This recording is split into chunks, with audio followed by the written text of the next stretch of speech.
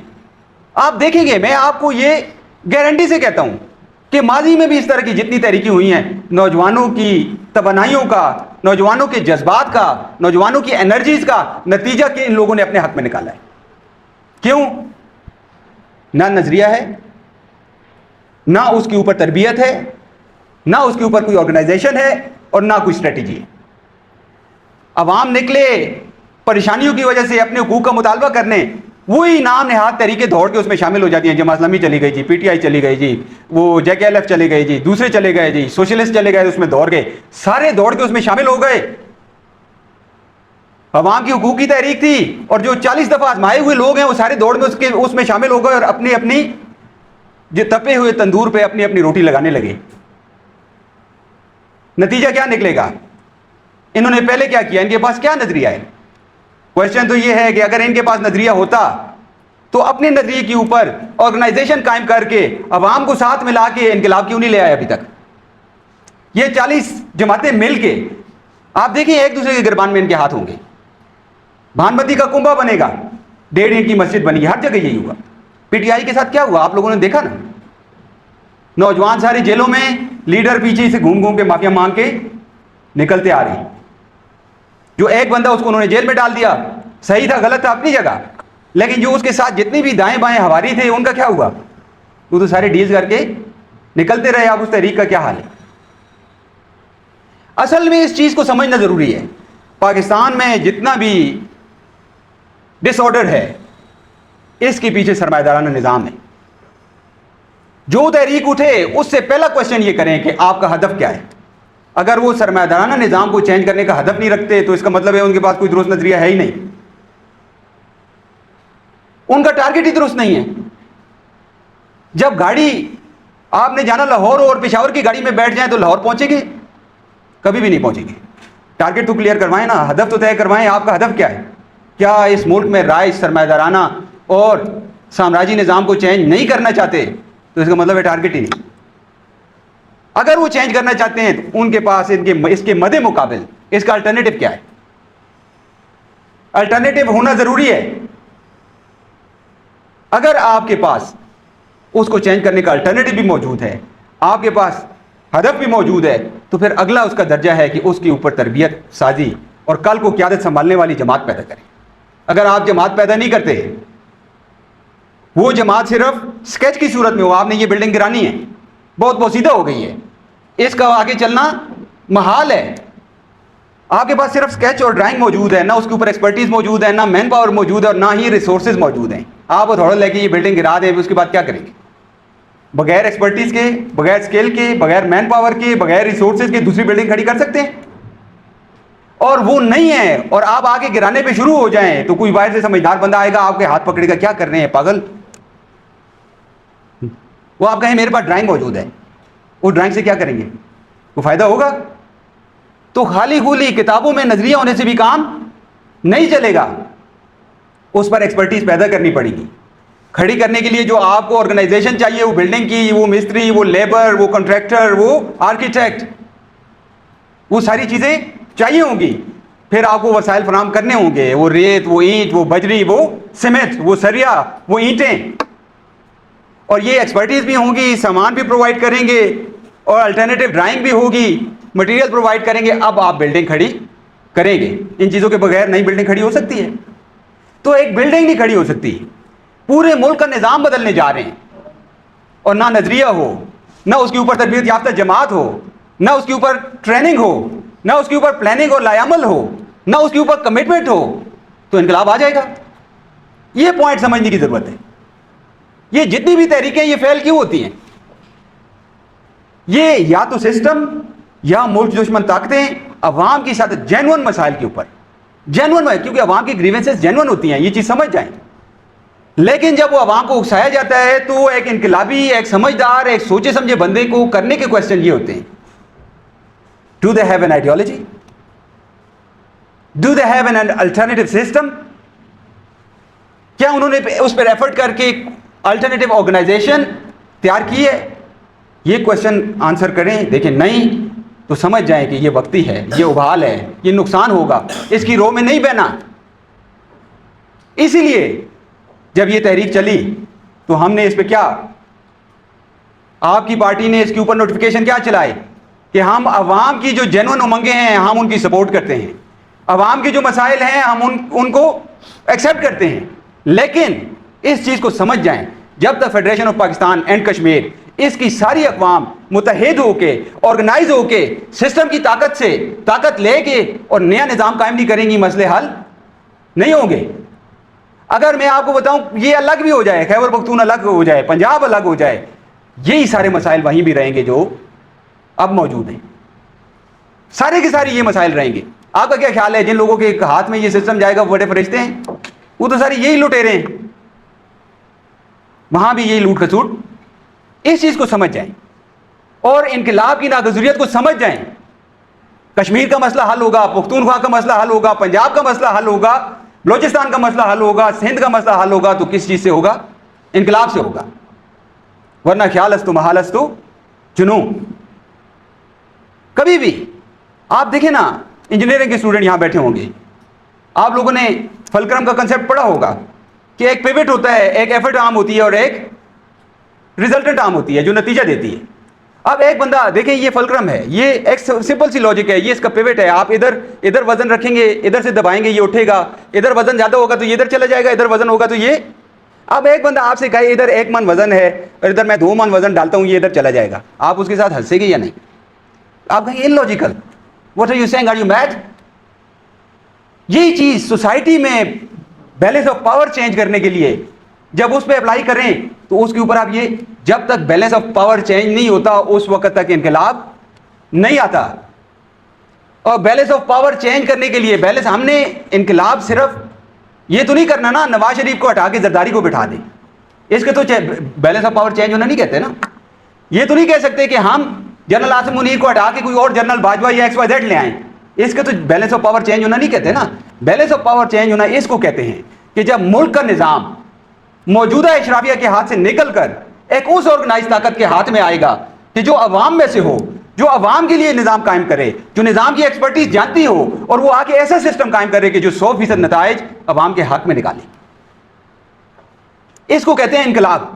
جب تک یہ نہیں کریں گے تو باقی ساری کہانیاں. اس لیے دیکھیں بعض لوگ ہمارے نوجوان آتے ہیں اور اس قسم کی تحریکیں پیدا ہوتی ہیں, وہ جذباتی ہو کے ان کی وہ اسپیچز شیئر کرنا شروع کر دیتے ہیں, ان کی ویڈیوز شیئر کرنا شروع کر دیتے ہیں. ہمیں نوٹیفیکیشن چلانا پڑتا ہے. یہ چیز کو سمجھیں, یہ وقتی ہے, یہ ابھال ہے. اگر سسٹم کو چینج کرنا ہے تو سسٹم کو چینج کرنے کا سائنٹیفک طریقہ اپنائیں. جب تک سسٹم کو چینج کرنے کا سائنٹیفک طریقہ نہیں اپنائیں گے, سسٹم کبھی بھی چینج نہیں ہوگا. اس چیز کو سمجھ جائیں اور اس کو اپنا, یہاں جو بات ہوئی اس کو اپنا حرص جاں بنا لیں. یہ ہمارا نظریاتی رویہ ہونا چاہیے. جو بھی اس قسم کی چیز ہو, انالیسس کرنے کی صلاحیت ہم میں ہو. ہمارے انالیسس میں اور ایک ریڈیو والے کے انالیسس میں, ہمارے انالیسس میں اور ایک بیل گاڑی چلانے والے کے انالیسس میں, ہمارے انالیسس میں اور ایک ٹھیلے پہ اور ایک ہوٹل پہ کام کرنے والے کے انالیسس میں کوئی فرق نہ ہو, تو ہم کس چیز کے انقلابی ہیں؟ یہاں لیڈر تیار کیے جا رہے ہیں. تو لیڈرز کا کام ہے wonder, because wisdom is not going to come automatically. We have to wonder, we have to ask why, we have to ask how.